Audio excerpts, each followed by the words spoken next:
नमस्कार, नादी टीवी देख रहे हैं आप और मैं हूं आपके साथ नंसी शर्मा। और चलिए बुलेटिन की शुरुआत करेंगे उत्तराखंड की बड़ी खबर के साथ में, जहां आपको बता दें कि अब उत्तराखंड में जल्द ही निकाय चुनाव होने वाले हैं। निकाय चुनाव की तैयारियों में बीजेपी पूरी तरह से अपनी जी जान लगाकर जुट चुकी है।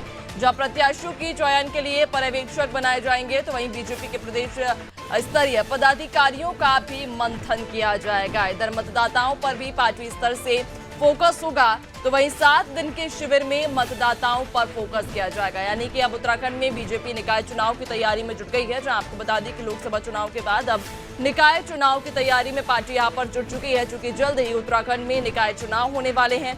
निकाय चुनाव की तैयारियों में इधर देखा जा रहा है कि बीजेपी अपनी जी जान से मेहनत करती हुई नजर आ रही है, तो वहीं प्रत्याशियों के चयन के लिए अब पर्यवेक्षक बनाए जाएंगे। इधर बीजेपी के प्रदेश स्तरीय पदाधिकारियों का भी मंथन होगा, तो वहीं मतदाताओं पर पार्टी स्तर से फोकस रहेगा। इसके लिए 7 दिन तक शिविर लगाया जाएगा और इस शिविर के तहत मतदाताओं पर पार्टी विशेष फोकस करेगी।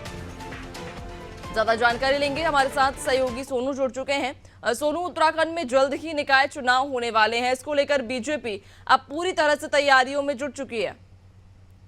देखिए, बीजेपी अपनी तैयारियों में पूरी तरह से जुट चुकी है और जिस तरह से लोकसभा के चुनाव और जिस तरह से विधानसभा के चुनाव होते हैं, जो स्थानीय निकाय के चुनाव है, इनकी संरचना थोड़ा सा अलग होती है। लिहाजा उसी के अनुरूप अब पार्टी ने अपनी रणनीति के तहत जो है वो कवायद शुरू कर दी है और इसके लिए बीजेपी का मंथन भी अब शुरू हो रहा है। और जो पर्यवेक्षक हैं वो पार्टी जल्दी घोषित करने जा रही है और जैसे ही पार्टी के जो पर्यवेक्षक हैं वो घोषित हो जाएंगे, तो उसके बाद जो पार्टी के प्रत्याशी हैं उनके जो चयन की प्रक्रिया है वो भी होती हुई नजर आएगी। इसके अलावा जो मतदाता सूची की गड़बड़ियां हैं उसको कैसे बेहतर किया जा सकता है, क्योंकि हाल ही में जो राज्य निर्वाचन आयोग के आयुक्त हैं उन्होंने ये दिशा निर्देश सभी जिलों के जिलाधिकारियों को दिए हैं कि सभी जिला स्तर पर जो जिलाधिकारी हैं वो एक शिविर आयोजित करेंगे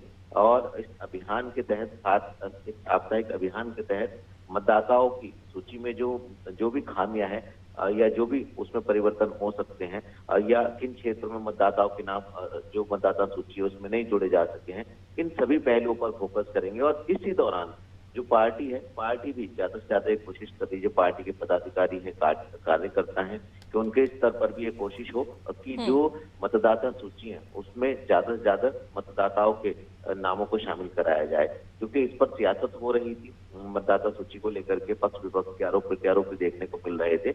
ऐसे में अब पार्टी ने अपनी रणनीति के तहत ये प्रक्रिया शुरू कर दी और जल्दी हम देखेंगे कि जो पार्टी के तमाम प्रदेश स्तर के पदाधिकारी हैं, पार्टी के विधायक हैं, पूर्व विधायक हैं, पार्टी के मौजूदा सांसद हैं और पूर्व सांसद है और पार्टी के जो अन्य रणनीतिकार हैं वो मंथन करता हुआ नजर आएंगे।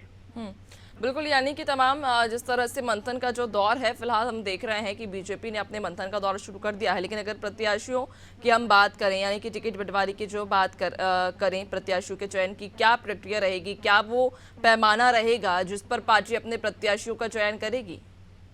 देखिए, जो निकाय के चुनाव की संरचना होती है वो थोड़ा सा अलग होती है। लिहाजा क्योंकि ग्राउंड जीरो पर जो इस वक्त पार्टी के जो पार्षद के तौर पर जो जनप्रतिनिधि हैं उनकी परफॉर्मेंस भी देखी जाएगी, यानी उनकी रिपोर्ट कार्ड पर भी पार्टी का जो शीर्ष नेतृत्व है वो गौर करेगा।